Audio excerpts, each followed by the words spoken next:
జై గోమాత. జై జై గోమాత. ఆవును రోజూ తాకడం లేదా ఆవుతో సమయం గడపడం వల్ల మానసిక ప్రశాంతత లభిస్తుంది. ఒత్తిడి కూడా తగ్గుతుంది. ఇక్కడ ఒక చిన్న సన్నివేశాన్ని చూడండి. రచన అనే ఈ చిన్నారి ప్రతిరోజు మా గోశాలకు వస్తూ ఈ దూడతో ఎంతో సాన్నిహిత్యాన్ని పెంచుకుంది.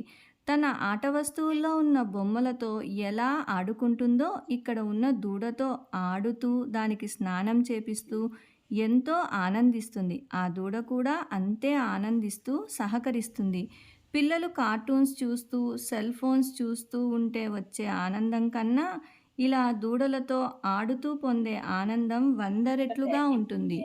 మీరు కూడా వీలైనప్పుడల్లా గోశాలలకు వెళ్తూ, మీ పిల్లలను కూడా తీసుకువెళ్తూ, గోవులతో సమయాన్ని గడుపుతూ, వాటితో సాన్నిహిత్యాన్ని పెంచుకుంటూ, వాటిని సేవించడం వల్ల శుభ ఫలితాలు పొందుతారు.